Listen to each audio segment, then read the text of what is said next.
सनसोत्रा and welcome to complete course destination. तो दोस्तों, जैसे कि हम सबको मालूम है कि हम लोग अपनी पिछली क्लास के अंदर क्लास 7 के चैप्टर 4 को डिस्कस कर रहे थे, जिसका नाम था हीट। तो देखो, पिछली क्लास के अंदर हम लोगों ने काफी कुछ डिस्कस किया था कि कोई चीज ठंडी है या गर्म किस तरह से हमें पता चलेगा, उसके टेम्परेचर से। और जो टेम्परेचर था उसको किससे मेजर किया जाता था, एक डिवाइस था जिसका नाम था थर्मोमीटर, जिसकी हेल्प से हम लोग टेम्परेचर को मेजर कर लेते थे और हम लोग बता सकते थे कोई चीज ठंडी है या गर्म है, कितनी ठंडी है अगर ठंडी है तो कितनी गर्म है अगर गर्म है, तो है ना। और थर्मोमीटर टेम्परेचर को किसमें मेजर करता था, डिग्री सेल्सियस के अंदर मेजर करता था। अब जो थर्मोमीटर थे डिफरेंट चीजों के टेम्परेचर को नोट करने के लिए अलग अलग थे, ठीक है। जैसे ह्यूमन बॉडी के टेम्परेचर को नोट करने के लिए था क्लिनिकल थर्मोमीटर। जो क्लिनिकल थर्मोमीटर था उसका टेम्परेचर रेंज क्या था, 35 degree Celsius to 42 degree Celsius. ये हमारे क्लिनिकल थर्मोमीटर का टेम्परेचर रेंज था। और इसको डिजाइन किस बेसिस पे किया गया था, ह्यूमन बॉडी के टेम्परेचर, एवरेज टेम्परेचर होता है जो ह्यूमन बॉडी का एवरेज टेम्परेचर कितना होता है, 37 डिग्री सेल्सियस, ठीक है। उसी के बेस पे क्लिनिकल थर्मोमीटर को डिजाइन किया गया था। अब इसके अलावा और भी थर्मोमीटर थे, दैट इज जैसे हमारा लेबोरेटरी थर्मोमीटर था। लेबोरेटरी थर्मोमीटर की टेम्परेचर रेंज क्या था मेजर करने की, -10 degree Celsius to 110 degree Celsius, ठीक है। तो ये सब कुछ तो हम लोग पिछली क्लास के अंदर डिस्कस करके आए हैं। तो आज की क्लास में हम लोग कुछ न्यू टॉपिक्स के बारे में डिस्कस करेंगे और उसके बाद इस चैप्टर को पूरा आज की क्लास में खत्म कर देंगे, ओके। नेक्स्ट क्लास में इस चैप्टर की रिवीजन करेंगे, लेकिन आज की क्लास में इस चैप्टर को हम लोग खत्म कर देंगे।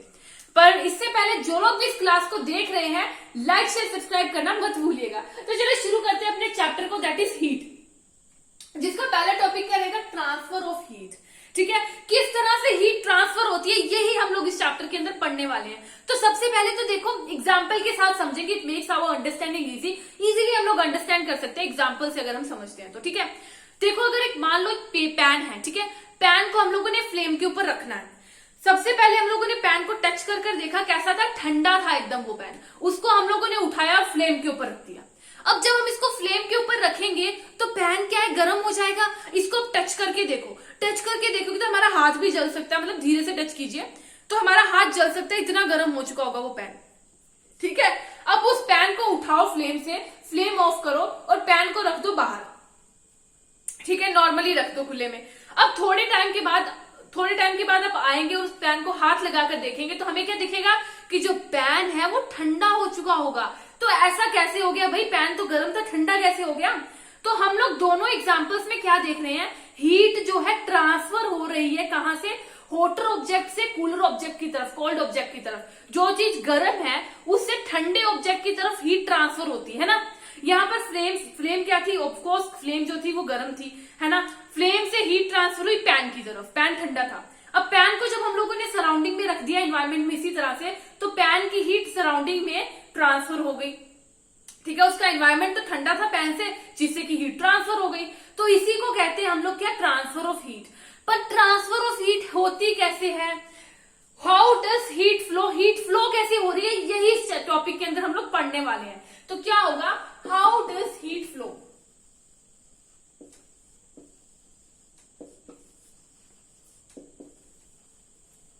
हीट किस तरह से फ्लो करती है,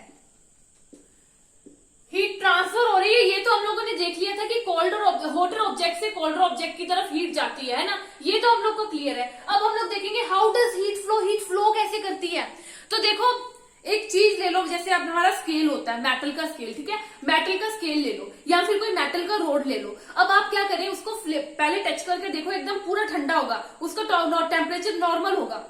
उसको हम फ्लेम के ऊपर रख दें, एक साइड से पकड़ लें और एक साइड से फ्लेम पे रख दें। इसको ध्यान से मतलब करने की कोशिश मत कीजिए, it is just an example. इससे अगर आप करेंगे तो आपका हाथ भी जल सकता है, ठीक है। तो हम लोग क्या करेंगे, फ्लेम के ऊपर इसको रख दिया रोड को।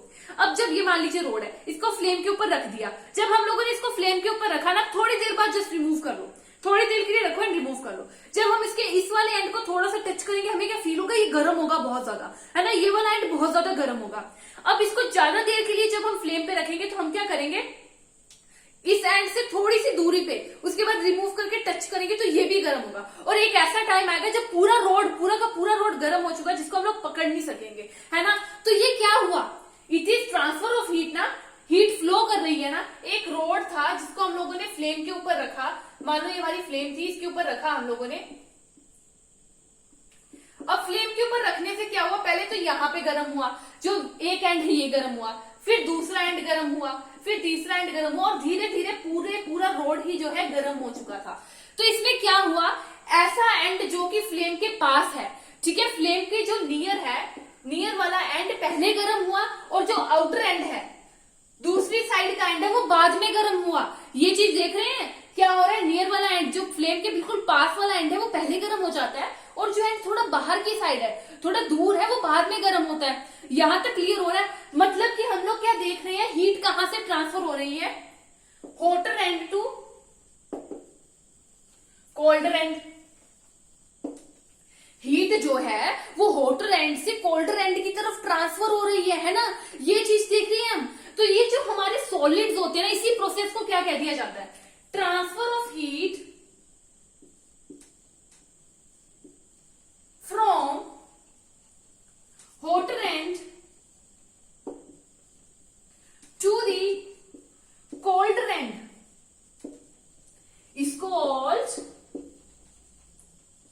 कंडक्शन। इसको क्या कह दिया जाता है, कंडक्शन कह दिया जाता है, ठीक है। और मोस्टली सॉलिड्स के अंदर, सॉलिड्स के अंदर मोस्टली जो है कंडक्शन का प्रोसेस होता है। जितने भी हमारे सॉलिड्स होते हैं ना, उसके अंदर पहले कोल्डर एंड, जो हमारा हॉटर एंड होगा, वहां से कोल्डर एंड की तरफ हीट ट्रांसफर होगी, ठीक है। जैसे हमारे रॉड्स हो गए, आयरन का हो गया, कॉपर का हो गया, इन सब में ऐसा ही होगा, जितने भी मेटल्स होंगे। अब ये देखो, हम लोग क्या कह रहे हैं कि जितने भी सॉलिड ऑब्जेक्ट्स है, सॉलिड ऑब्जेक्ट्स में ऐसा हो रहा है। तो भाई सॉलिड तो हमारी वुड भी होती है, प्लास्टिक भी होती है।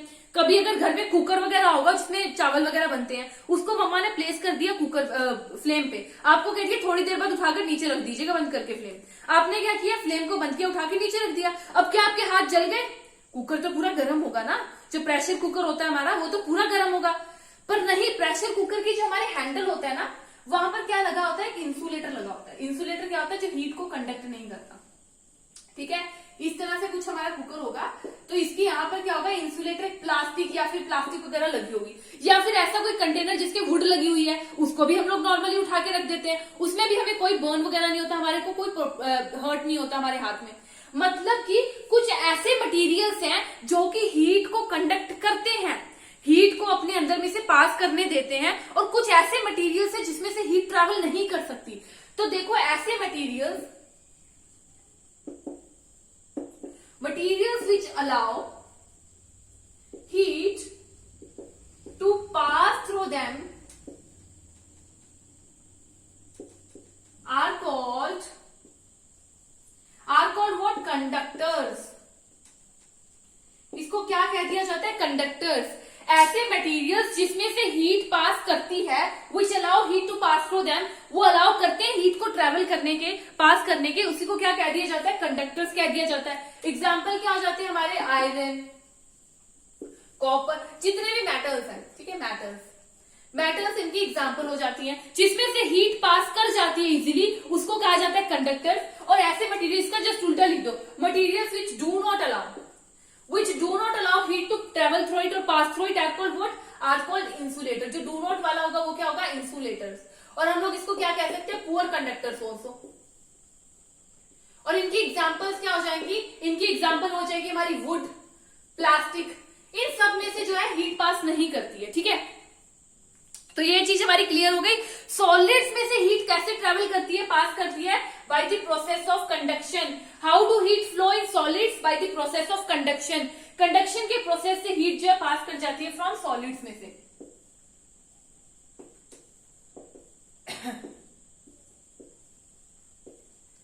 कंडक्शन के प्रोसेस से जो है सॉलिड्स में से हीट पास कर जाती है। अब देखो, सॉलिड्स की बात तो हो गई हमारी, ये तो हमारी क्लियर हो गई बात। अब बात आती है कि heat transfer in air and water. Heat air and water के अंदर किस तरह से ट्रांसफर कर रही है? भाई एयर एंड वाटर के अंदर भी तो हीट ट्रांसफर करती है, पर किस तरह से कर रही है? तो देखो, हम लोग सबसे पहले बात कर लेते हैं इसकी, वाटर की।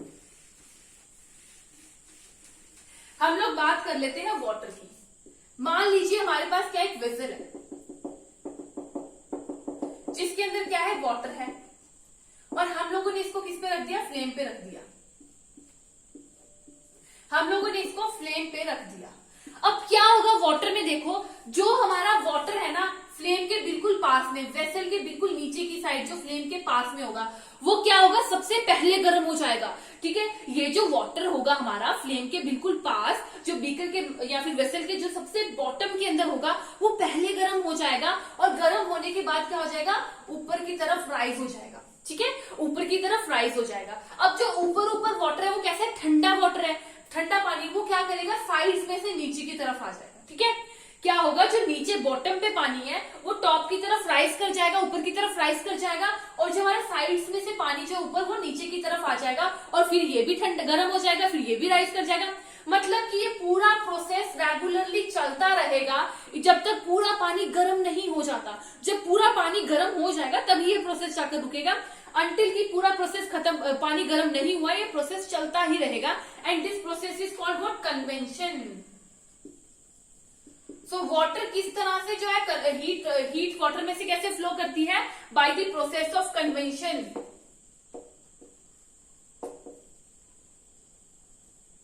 यहां तक क्लियर हो गया, वाटर के अंदर हीट कैसे फ्लो करती है, by the process of convention. ठीक है, ये तो हमारी बात हो गई किसकी, वाटर की। अब बात कर लेते हैं हम लोग एयर की। तो भाई एयर के अंदर हीट कैसे फ्लो करेगी, तो देखो जो एयर, मान लीजिए ये हमारी कोई हीट है, यहां पर हमारी हीट है। ठीक है, अब यहां पर जिसके पास जो एयर होगी ना, जो हीट के बिल्कुल पास एयर होती है, वो जल्दी से गर्म होकर क्या करती है, ऊपर की तरफ राइज कर जाती है, ऊपर की तरफ राइज कर जाती है। और जो ऊपर ठंडी एयर होगी वो क्या करेगी, हीट के पास नीचे आ जाती है। ठीक है, क्या होता है, जो हमारी हीट के पास वाली एयर होती है वो जल्दी गर्म हो जाती है और राइज कर जाती है, और ऊपर से ठंडी एयर जो है नीचे हीट के पास आ जाती है, वो भी गर्म हो जाती है, फिर वो राइज कर जाती है। पूरा प्रोसेस ऐसे ही चलता है। तो हम लोग अगर बात करें कोस्टल एरिया की, जो समुद्री इलाके होते हैं, वहां के लोग एक अजीब से फिनोमिना को फेस करते हैं हर रोज, दिन के टाइम भी रात के टाइम भी। ठीक है, तो किस तरह का वो फिनोमिना होता है, देखो जब सुबह का टाइम होता है ना, कोस्टल एरिया समुद्र के किनारे, मान लीजिए हमारी सी है एंड ये लैंड है। ठीक है, हम लोग किसकी बात कर रहे हैं, समुद्र के किनारे की बात कर रहे हैं। ये हमारी सी है एंड ये लैंड है। तो क्या होता है, दिन के टाइम, डे टाइम की बात कर रहे हैं, सबसे पहले हम लोग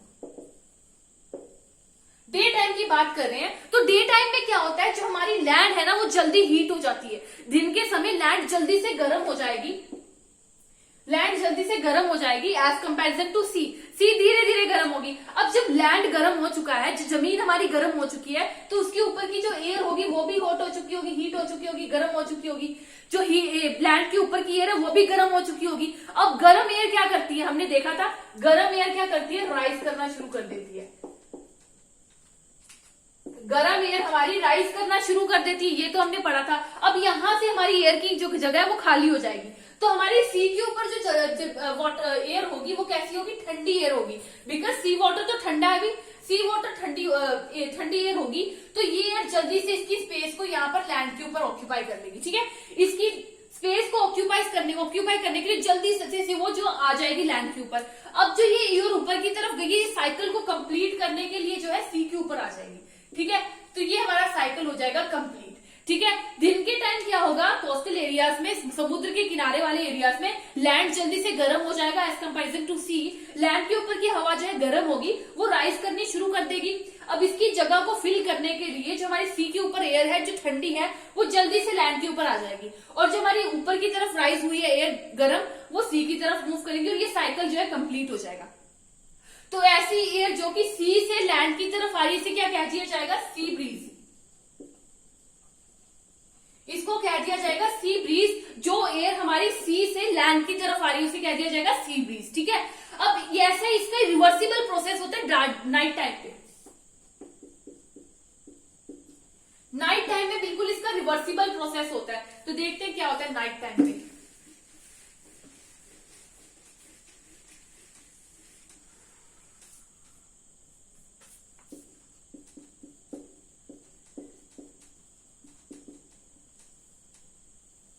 नाइट टाइम में क्या होता है, ये हमारी क्या थी, सी, एंड ये था हमारा लैंड। अब रात को जो हमारी लैंड है वो जल्दी ठंडा होगा एज कंपैरिजन टू सी।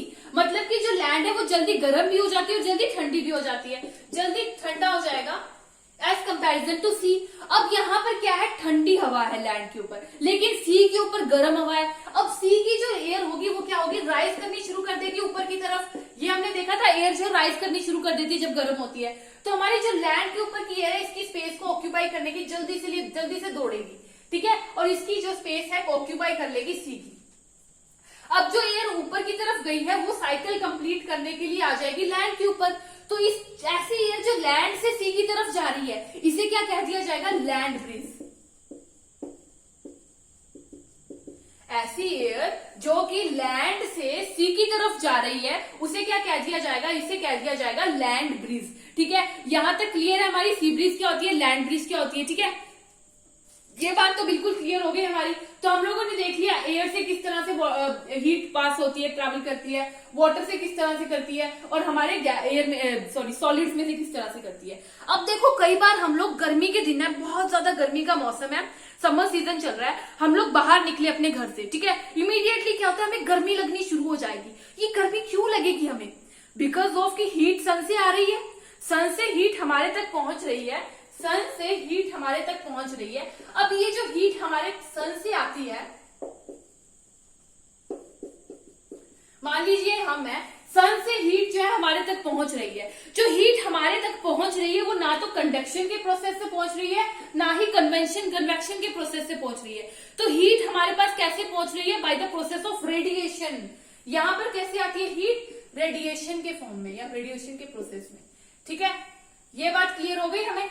सन से किस तरह से हीट आती है, by the process of radiation, radiation की फॉर्म में हमारे तक पहुंचती है, कंडक्शन कन्वेक्शन किसी के जरिए नहीं पहुंचती, ठीक है।